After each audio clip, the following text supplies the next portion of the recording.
Recording started. Thank you all for being here. Had I known that more than 3 people would show up, I would have planned a more interesting talk. But I also want to say that CCC Confer and the projects, including @ONE and the many Chancellor's Office projects, have been a friend to us. And these play a very important role in our thinking about human presence, which we're going to be talking about today. But I also want to introduce Chris Rogers, instructional designer at Grossmont College, and generally a very talented guy. So thank you all for being here. And let's talk about online student retention and success.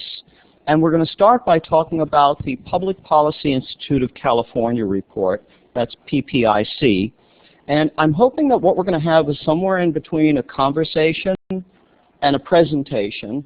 And my colleague, Mike Reese, gave me the portmanteau. It's a convocation. So anytime you want, just break in and say something. We're going to talk. So in May 2014, the Public Policy Institute of California came out with a momentous report about online student retention and success in the California community colleges. And the news was mixed.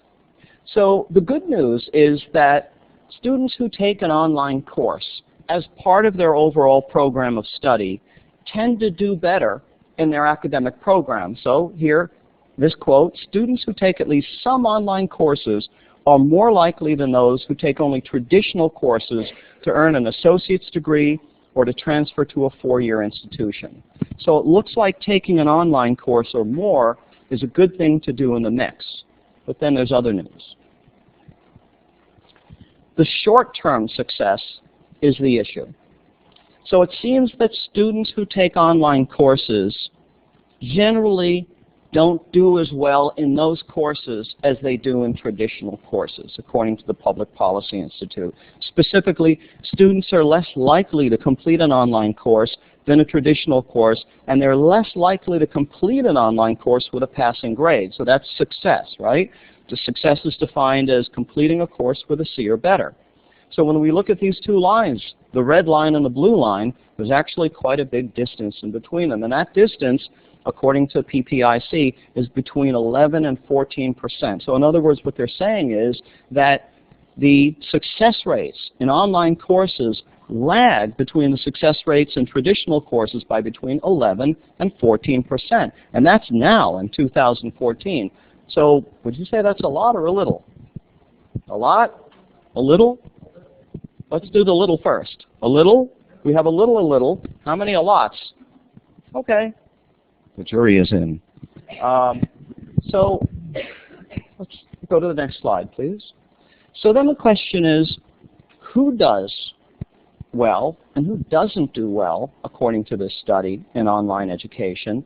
And not only do you have this 11 to 14% seeming gap, but by student demographic, you have an even larger gap. So specifically, if you look at this bar chart, you have Latino students. They're doing 15.9% more poorly than other students. African American students, 17.9% gap. And what this means is there's a 17.9% gap with African American students between how they do online and how they do in traditional courses. Why is that? We don't have to answer that question, but we should think about it. Let's go to the next slide. There's more. It also depends on other attributes of the students. So we talk a lot about intent to transfer in the California community college system. And so students who have no intent to transfer, and there are many good reasons why a student wouldn't have that. They may be a CTE student, and they're popping in for a course. Obviously, we talk about lifelong learning as part of the mission of the California community colleges. So while completion and retention are important, it's not everything. And yet, students with no intent to transfer, they do 16.6% more poorly than full-time students. Part-time students, 16.5%, and students with a low first-term GPA, 14.8% gap. To me, That's a pretty sizable gap. And I came into this before this report thinking that the gap wasn't as big. And I learned a lot when I read the report. Let's look at the next slide. Well, there's more news. It also depends on the subject. And some of that news is a little bit startling. I would have thought that media communications would be huge as an online course. I mean, it lends itself so well to teaching online. And yet the gap there is 18.5% between a traditional course. Engineering and industrial technologies, okay, maybe there are some issues with labs. But overall, I could see that it would be taught well online. 19.1% gap, and public and protective services, 19.4% gap. And you can see some other numbers. So it also depends on the subject. Now I think everybody in this room would agree that not all subjects at all times lend themselves to be taught online. You know, we don't have that kind of fervor, we're not zealots, but we certainly do believe in online education. We certainly don't want to believe that there are such broad gaps. That's what the study showed.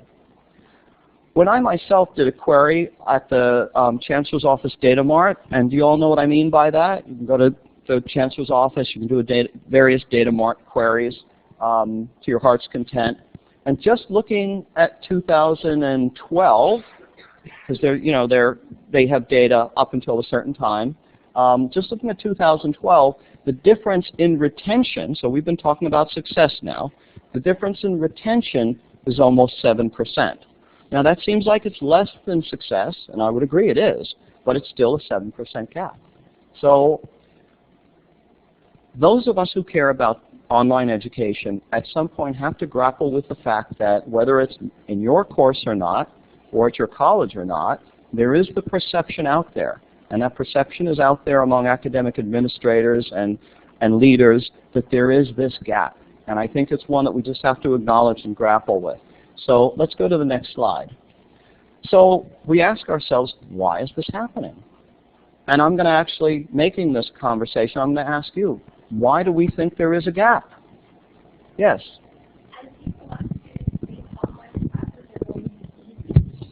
At least that's what I hear from my students. They think, oh, this is a course I can stay home in my pajamas and I don't, and it turns out it's probably more work because the only way to tell your students are doing things is if there's constant, assignments and things to check that they're doing. So I think when they find out that it's probably even more work, they bail. That reminds me of Groucho Marx's comment. He said, I shot an elephant in my pajamas. What he was doing in my pajamas, I'll never know. But, yeah, these courses may not be easy. Any other thoughts? Well, one of the things that I discovered with some students is they seem to think that because it's online, they can do things whenever they want to, and they don't understand that a due date is a due date. That's right. There's certainly a difference between self-paced learning and no-paced learning. Yes. We have a just following up on that, some of my students have told me recently that they have to set their smartphone alarms for due dates. I would like to forget all about the due dates and things. So they're just not online as much as we think they're online. They're really... That's actually a very good point. We think that all students who take online courses are these digital natives and they know this stuff better than we do.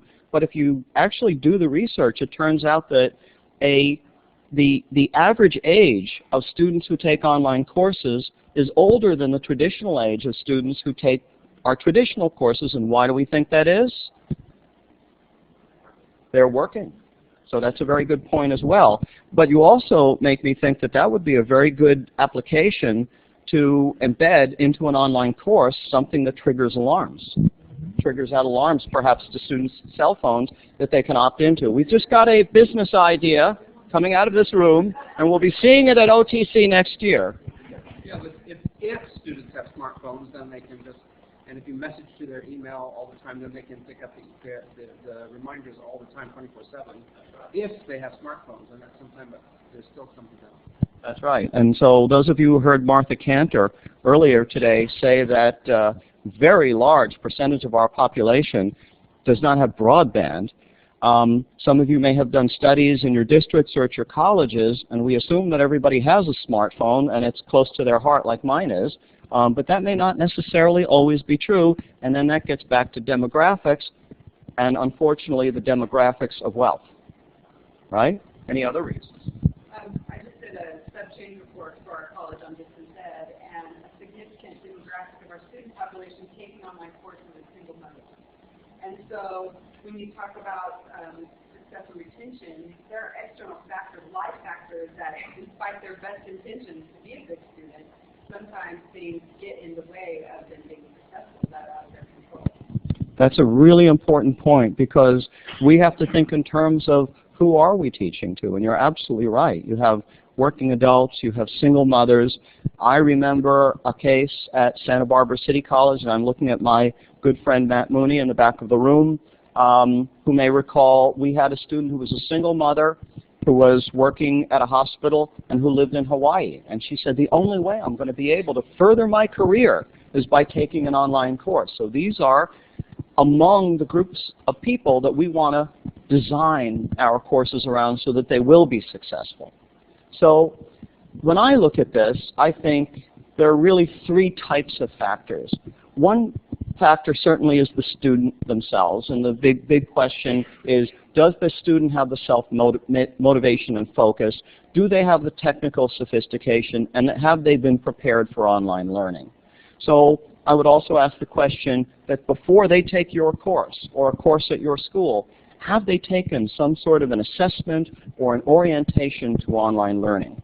And so one of the things that I was involved in creating Human Presence was building an online orientation to distance learning that was video-driven by somebody who looked like a student, said, come on, let's take you through, and it took them through exercises. So it was an assessment where when they completed, they built the competencies that they needed to be successful. So, yes. One of the things, I mean, I've been pushing for that since like '98, okay? And one of the things that they keep telling me is we can't require students in the community colleges to take anything before they take a course. You're right. You're absolutely right. And so the point that was made is you cannot, by law, require students in one modality to do something that they're not required to do in another modality. And that's an accreditation requirement, and that's a law. And so that's true. So the way we did it was that we built the orientation with our stakeholders, and our most important stakeholders, including our students and faculty who helped us design it. And then instead of requiring it, we worked with our faculty and we worked with our students to say, hey, you may want to take this. So one of the things that we did was we used a tool that connects to students. It's now a tool similar to Blackboard Connect. At that time it was called Connected. And it messaged out to students prior to the beginning of the course. In fact, 2 weeks before the course. Did you get your textbooks? Have you looked at your syllabus? Have you taken the orientation? They weren't required to, but we found that students started to take it to self-assess and prepare themselves. Would you say that's true, Matt?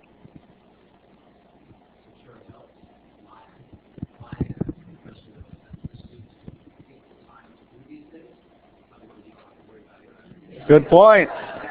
Good point. If we required them to take an online orientation, or that is an orientation to online learning, then we have to require all students to do that, because you can't require students to do something in one modality that they don't do in another, or spend money.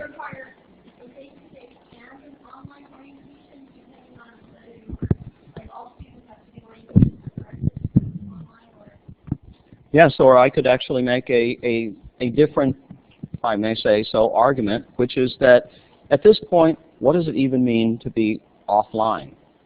Most of us, in one way or another, are online. Most of our teaching is some aspect of the spectrum of being online, whether it's a fully online course, a hybrid course, a blended course, a flipped course, whether it's a technology-enhanced face-to-face course. So all of our students in one form or another online, and it probably would benefit all students to take this orientation. And that, I think, would be the best way to handle the issue of, the exception. It would therefore not be an exception. So there are modality intrinsic factors as well. So, for example, how many integrated systems, learning management systems, do you know of that integrate all the student support? student services that students need. So for example, a student is working in your course at Wednesday morning at 2 in the morning, and they just don't know how to upload that PDF, or something's not working. Who do you call? Can they call somebody? Can they reach out and get technical support? So I'm talking about the modality intrinsic factors as well as the progression path.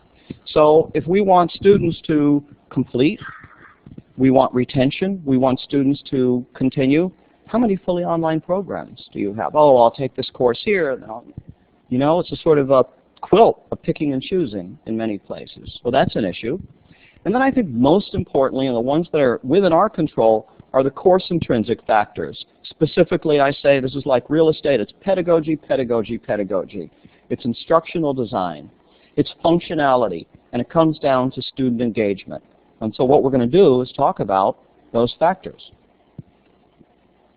Before we do, I want to make a little bit different point, which is let's do a 10-year comparison of traditional versus distance ed success and retention.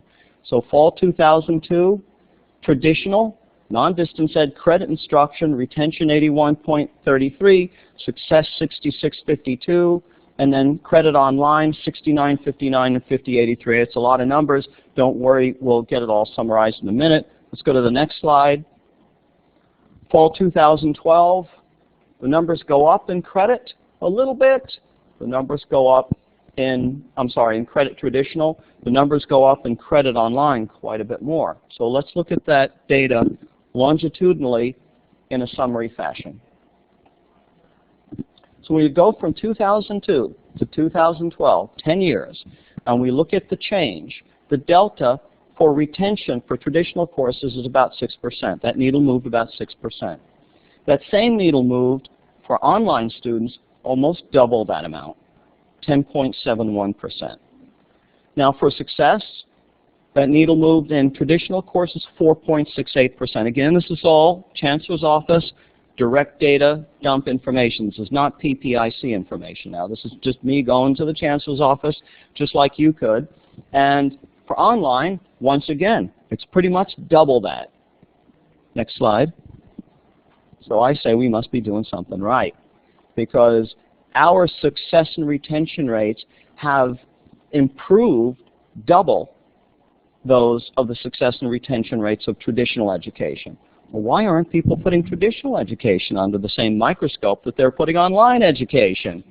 Yeah, I'm speaking for you, right? That's what you're thinking. So I do think that we're doing something right, and there are a lot of things that we're all doing right. How about a couple of thoughts? Who's doing something right? What are you doing in your online courses? What do you do that you think helps keep students involved and interested, helps them complete your course? Anybody? Yes. I do CCC Confer online chat once a semester, and they all say that it's the most helpful assignment of the semester. When you say you do online chats, are you specifically talking about the chat part, or are you saying you do a whiteboard exercise, asynchronous? That's fantastic. That's fantastic. So once again, I would suggest that those of you who are in the California Community College system look at cccconfer.org. And it used to be Illuminate, and now it's part of Blackboard Collaborate. And there are many similar tools, but for the California Community Colleges, for sure, that is the gold standard. Yes? I do that near the end of my research paper courses with the thesis defenses, so that they show us what they're about to turn in their final research project, and get feedback from the other students in the channel. That's great. Another practice? I do teach the same course, but fully online, face-to-face, and I invite my online students of business communication into my face-to-face lecture using, I will start using face-to-face, what we have here, that anything Skype, something that's very streamlined. I tried CCC Confer, but it was a little more complex and some students didn't stay with it. And then I bring the online students into the lecture of the face-to-face students. And then they engage each other in discussion. Yes. And then I record that and then use it in a asynchronous environment for the online students. So I include everyone in the section. Brilliant. I love that. That's great. Do we have time for one more? Yeah. I create a sense of class by ensuring that students post their profiles with photographs and a short essay answering some questions about who they are, why they're here at college, where are they going, and then I ask students to message each other, maybe 6 or 7, we read through all of the profiles and message each other, and then they get credit for that. That's great, Ron. That is an excellent idea because you're building community and your students get to know each other. And that's really what we're here to talk about is, you know, when we think about Homo sapiens, you know, the wise animal, the learning animal, we really have to step back and think about how do we learn. And I go back to the very beginning and I think of that child who smiles up at its mother's or father's face. Why do they do that? And I think probably they're just mimicking what they see. But I also think there's something else there. And I think that while there's a cognitive component to learning that many of us focus on, there's also a very important affective component to learning that we can never forget about. And that affective component of learning is something that happens from human to human, or from sentient being to sentient being. Perhaps there's more to it than that. And that means as long as we're here in three-dimensional space and the fourth dimension of time, it would be very helpful to get to know each other and look each other in the eye. And so a lot of these practices that you're talking about have to do with building a sense of who am I learning from, who am I learning with. That's what we're going to talk about next. So for about 7 years or so, I was Dean for Online Learning and Technology at Santa Barbara City College. And I was very glad to be part of a great district and a great college with a lot of great faculty that understood these things that we were talking about. And we were able to customize a learning management system called the Human Presence Environment to develop all of these things that we're talking about.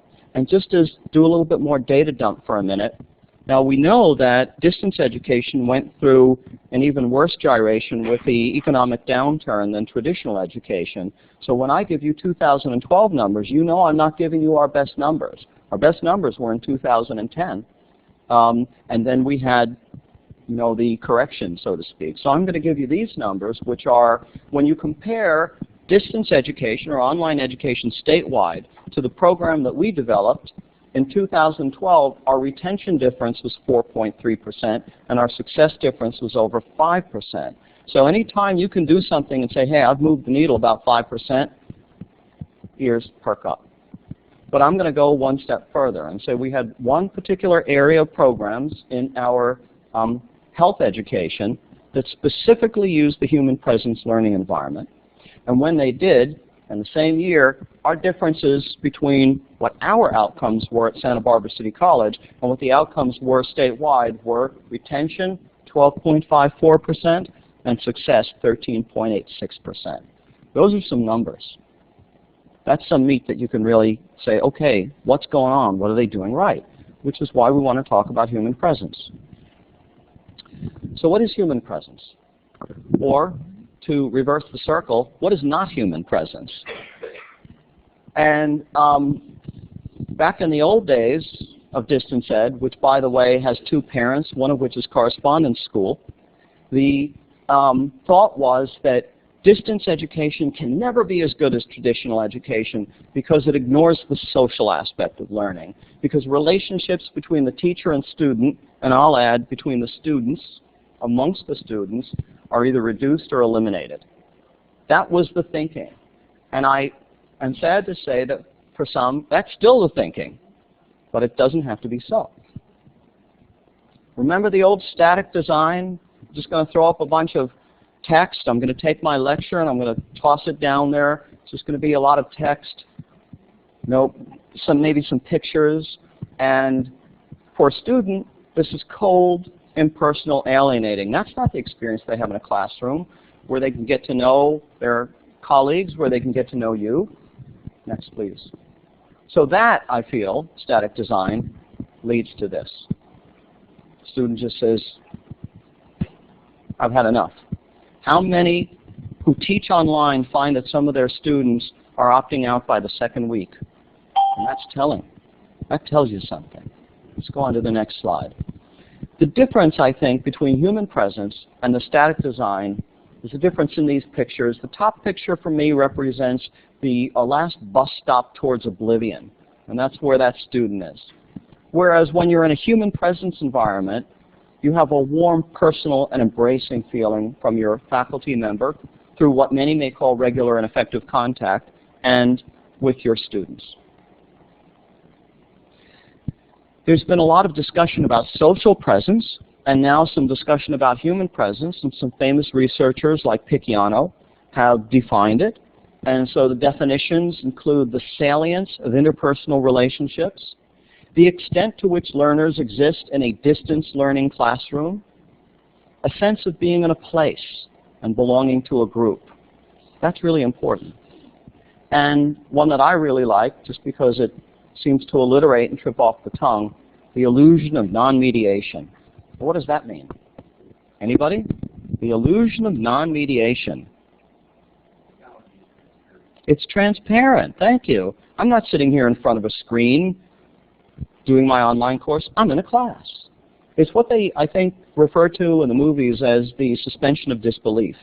So you're watching this crazy science fiction movie, and you're not going, oh, I'm here looking at this and making judgments.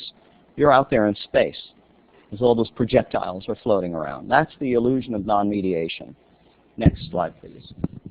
So with human presence, you start with interaction, human interaction, which builds engagement for students.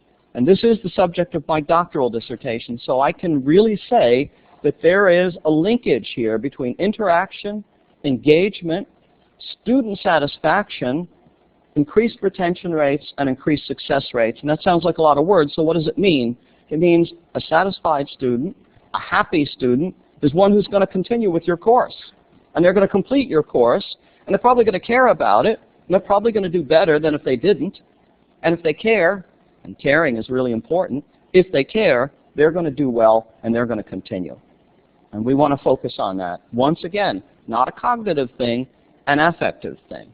Well, let's move on. How do we do that? What are the technologies? And we've heard now from the room with some technologies that allow us to do that. So for me, one of the most valuable things that we can do is use streaming media, that is live and on-demand video. And I'll give you some examples of that. Using voice and video conferencing, voice over IP, so that you can hear each other's voice and you can see each other. Who am I studying with? Who's my instructor? Asynchronous threaded conversation. So I'm talking about, we all know about the threaded conversations that occur, and that's all typed. What if that can be done by voice? And that can be done by voice. And then you're having a conversation, just like you would in the classroom, and it's asynchronous. And people say, well, now wait a minute. How could that work? Well, every conversation is asynchronous, just a matter of time. And two, if you say, oh, I've never had an asynchronous conversation, I said, you've never done email or had voicemail. So it works. Live desktop sharing. Well, that's what CCC Confer is. It's a system that allows a faculty member to do something synchronously and later wrap it up as a video for their students. I'm going to talk a little bit more about that in a minute. How about a presence indicator? How about if I'm a student and I'm that student that I mentioned earlier and I'm online at 2 in the morning on a Wednesday morning, I want to know who else is online at the same time. Maybe my instructor is, maybe. But maybe some of the other students are also, and I might want to reach out to them with a question. And that's possible, but you can't do that unless you know who's online at the same time that you are. So we've all thought about and seen recommendation engines, you know, on Netflix and Amazon. So I'm going to show you, we built a recommendation engine into our learning environment that allowed students to rate the module. Not rate my professor, rate the module. Do you like this module, and why? Or why not? So that the faculty member has continuous but anonymous feedback. And then, of course, and this is now a big thing among the California community college system, it's being talked about, but we were looking at doing this years ago and did this, embed student support.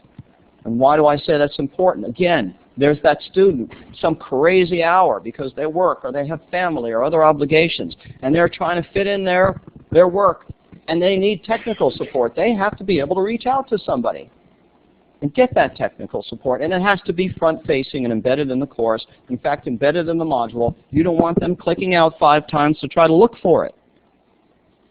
Next slide, please. I'm going to show it. Yes. In fact, I'm showing it right now. So let's talk about that right now.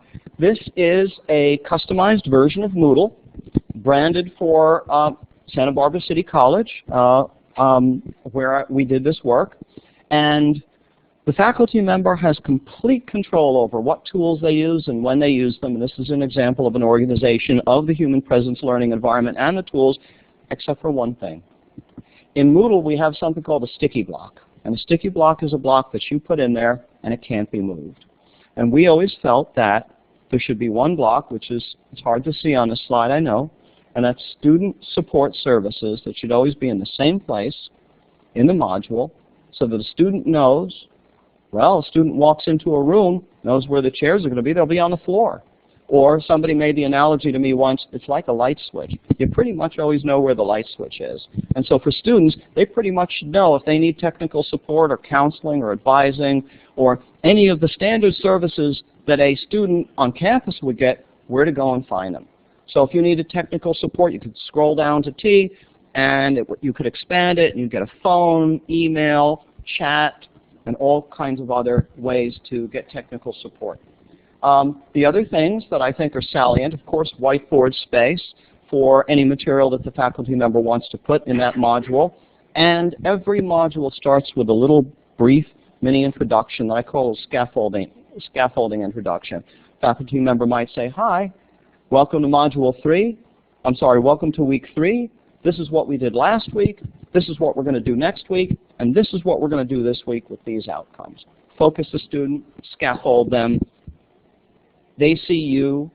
They not only see you as a content developer and a curator, but they see you as a person. So right now, as I've been speaking with you, I'm sure you're making some judgments about who I am, not just because of what I'm saying, but my body language and all of those other things. And that's fair. That's human nature, you know? And I think we should afford students that same opportunity. So we have faculty doing anything from short introductions to videos about particular topics. What about office hours? How many of you have live office hours for your students online? Wow, that's a good number. That's a good number. I see at least half a dozen hands raised. So I think that it's important to be able, again, to give the students the same benefits that we give them if they're traditional students, that's on campus, and that would include creating a system where they could schedule some time with you and talk with you, whether it's just by phone, whether it's through voice over internet protocol, or even whether you're using a video conferencing tool and you can see each other. There's no reason that can't be done, and we did it. We developed this tool. Other tools, for example, this is, I had mentioned CCC Confer, also at that time known as Illuminate, so this is the first version of the site.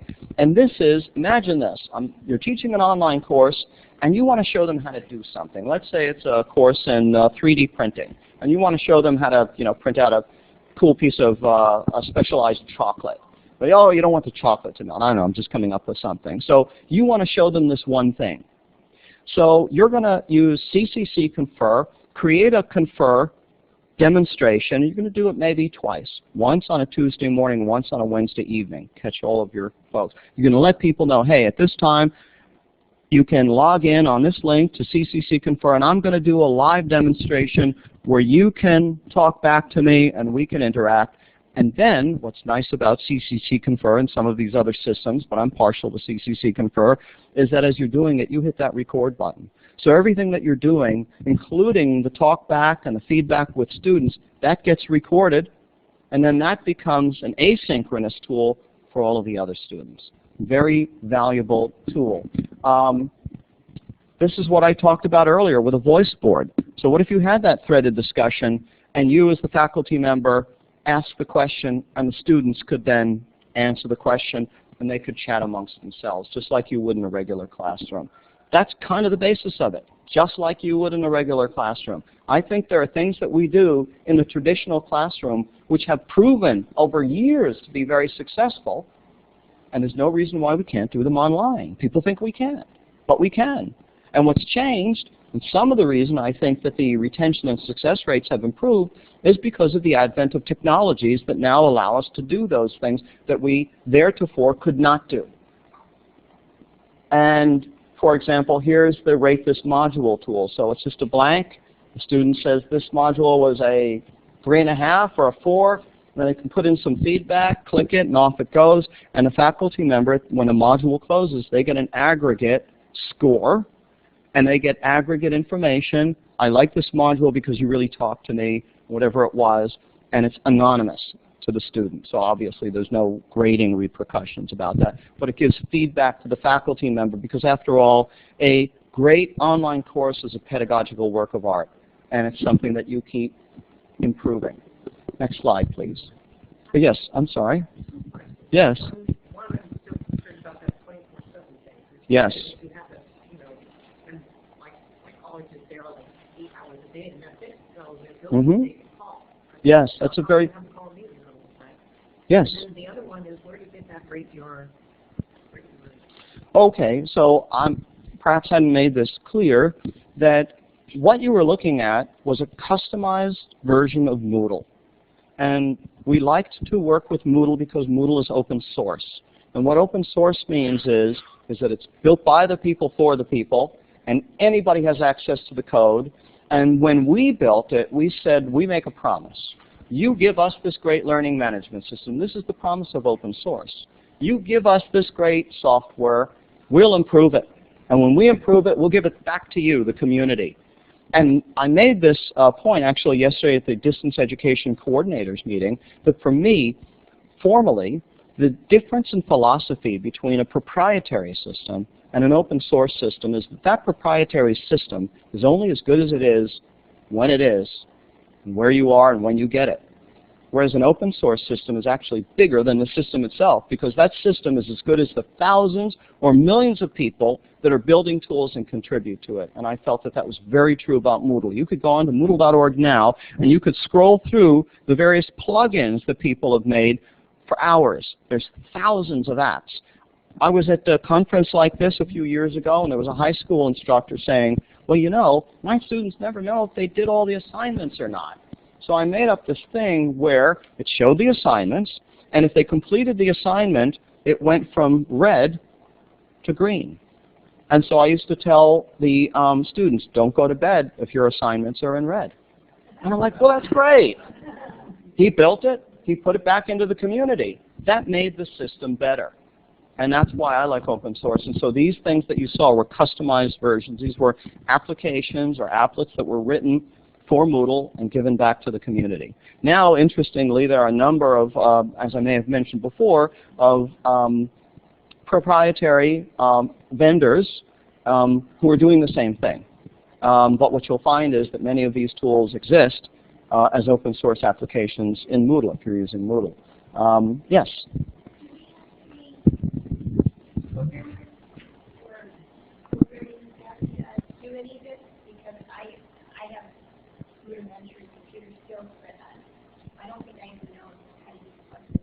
Right. That's a good question. The question is, do we have to be, you know, ace programming wizards with the tall cap with the stars on it to be able to do this? And my answer is, at least in Moodle, all you have to do is go choose the plugin, download it, and plug it in, and it's a couple of, you know, it's clicks. If you can click, you can do it. Some of these things have to be done administratively. Some of these things can be done individually by your course. And then I want to make a broader point, which is we did this years ago in Moodle. Many of these ideas are now becoming mainstream. So many of these ideas exist in learning management systems now.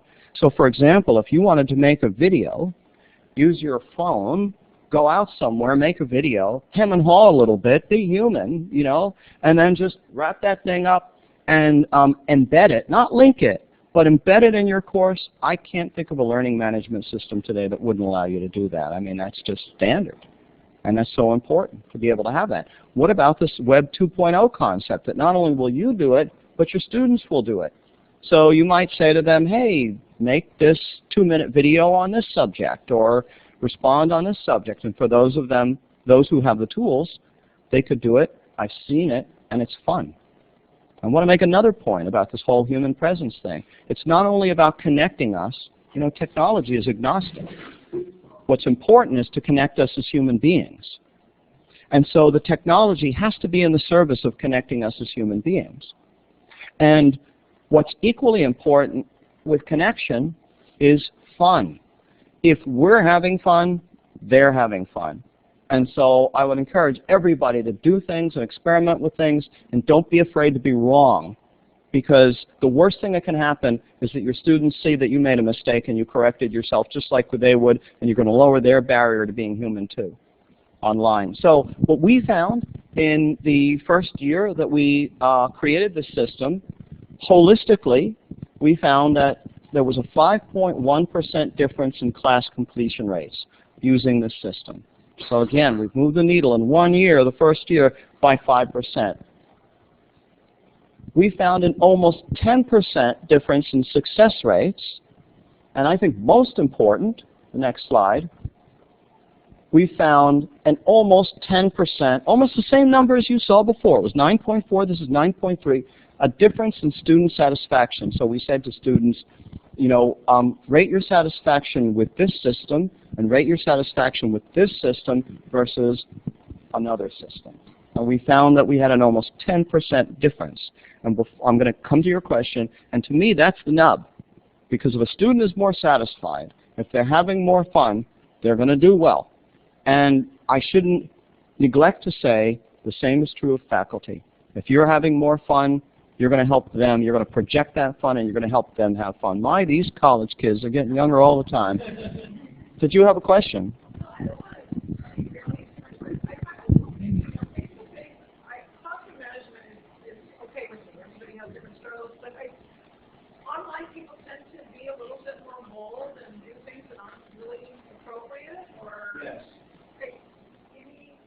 Yes, actually, I'm really glad you brought that up, because once again I'm going to point to my friend Matt Mooney, who's in the back of the room, and he, as a history instructor, has faced that, and we've talked about it. And the most important thing, I think, to remember is that your code of student conduct that exists in your traditional classrooms should also exist in your face-to-face classrooms. Now, in the orientation to distance learning or online learning that our students progress through, that was one of the things that they learned, is netiquette. But even for students who are not going through that and not getting netiquette, so a student flames another student in a class. You know, I'm going to say two things about that. One, if they do, they are subject to the same code of student conduct as a student who might flame another student in a physical class. But I'm going to make another observation. We found that when we used human presence, that flaming and those kinds of behaviors went down. Why? That's right. You're less likely to flame out somebody you can see, or who can see you, or who knows you. Because actually I like to think that people are basically good. And they wouldn't do that if they felt the humanity of another person. They wouldn't do that. And that's what we found. So that's a really good question. So I want to get back to the point that the difference in satisfaction is, I think, the driver for everything else, the completion rates, the retention, and the student success. Yes? Yes. Yes.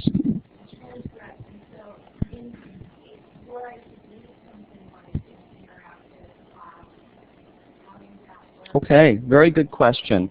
So the question is, oh my God, I'm going to create a video or do anything interactive, and now I have to caption it. What a burden.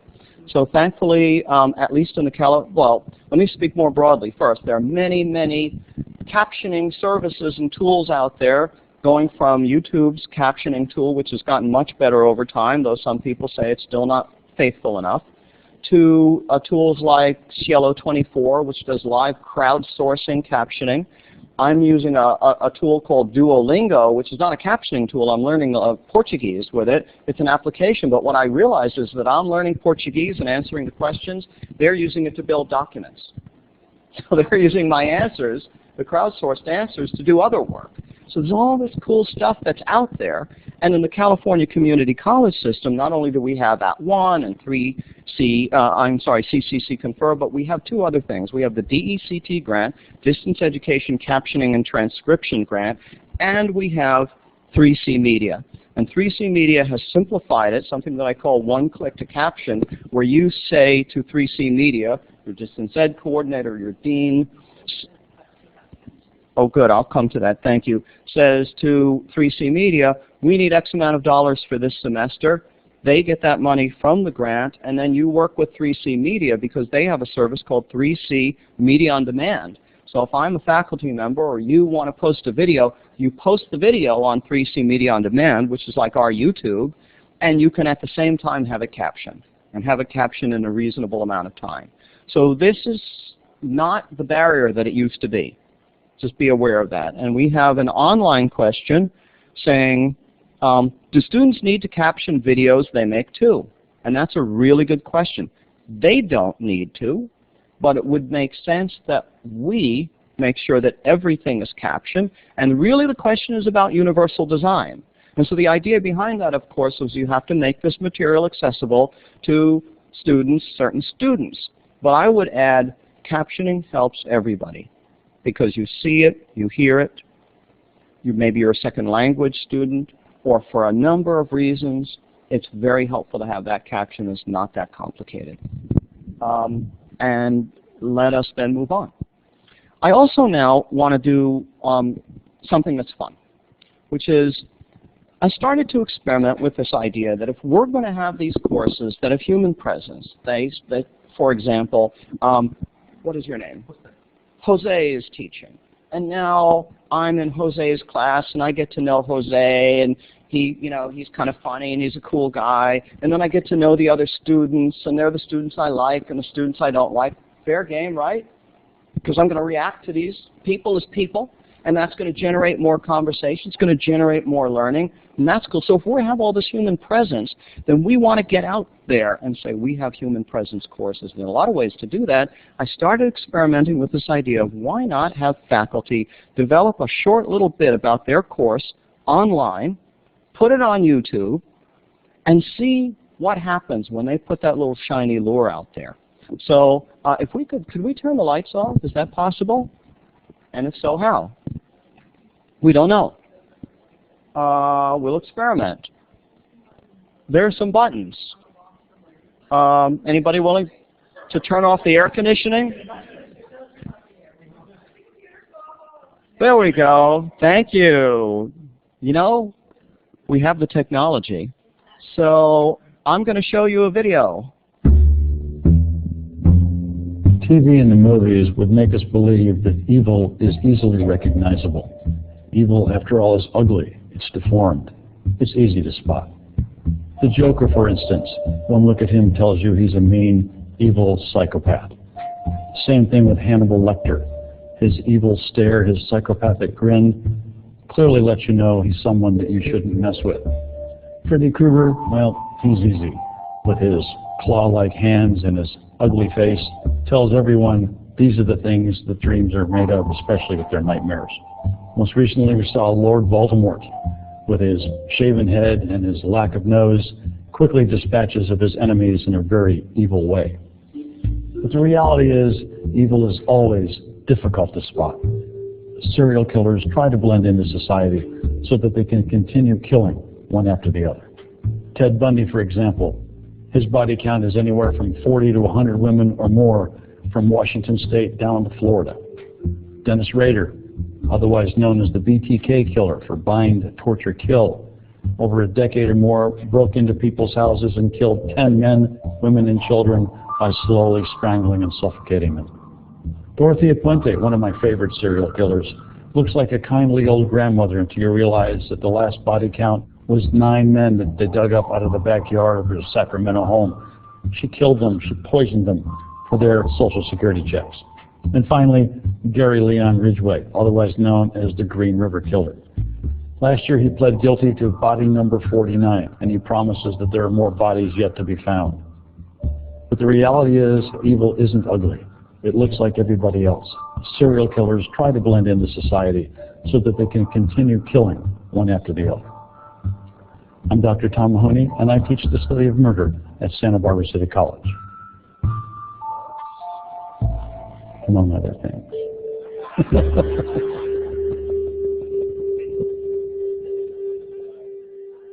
Just bring the volume down, let it play. So would you take a course from this guy? Can you turn the lights on, please, if possible? Thank you. Maybe. You wouldn't want to get in his gun sights, huh?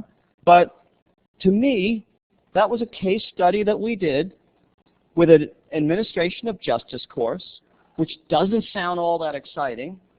And we made this little noir piece, and he's drawing students that want to take courses from him. Now, I grant you, he's also drawing students who want to take that course. But I would make the distinction that he's getting students who want to take that course from him. And anybody can do that. You don't have to create this noir production with smoke and mirrors. You know, anything that you do with a smartphone and put it on YouTube.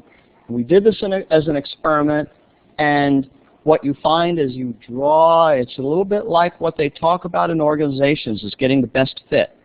And he found that he was getting students who fit with his course because they fit with his personality and they wanted to take a course from him. Yes? And that's the very interesting question about how things bubble up on YouTube and how many of our students are today, because you have the traditional students who find the course through the catalog and all that.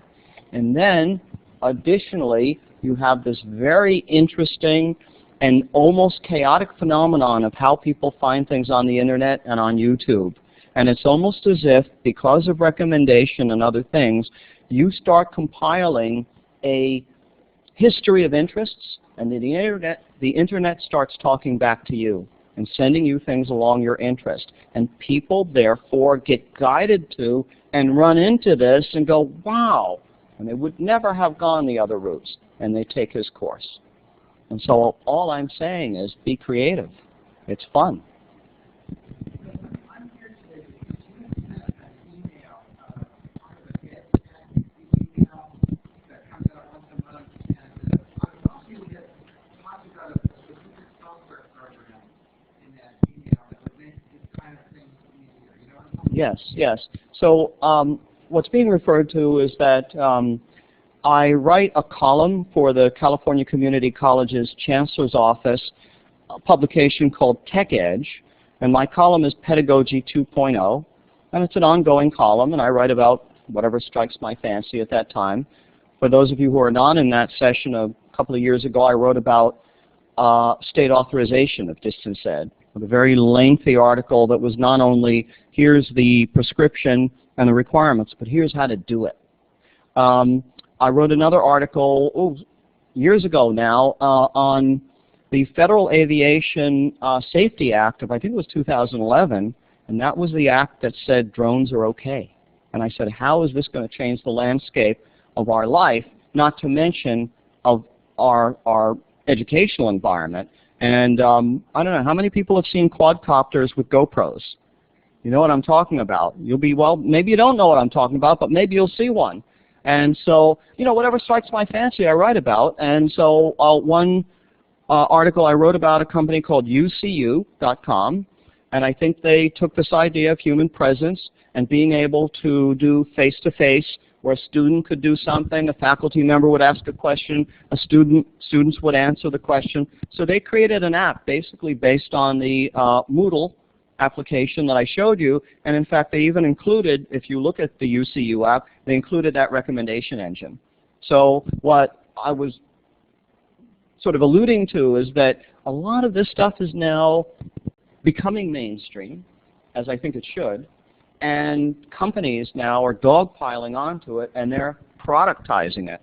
But when we did it, we wanted to make it an open source tool for everyone because, you know, as Martha Cantor said when she was talking about textbooks today, the cost of education need not be high. And I really do believe, and I know, that technology can help lower the cost of education. There's no reason that we have to buy all of these things from vendors. A lot of these things have been built, or we can build them ourselves. This is my contact information if anybody wants to contact me later, and I will entertain any other questions that you have. It sounds like we're good, so I want to thank you all for coming, and I hope you have. I know I had fun. Thank you.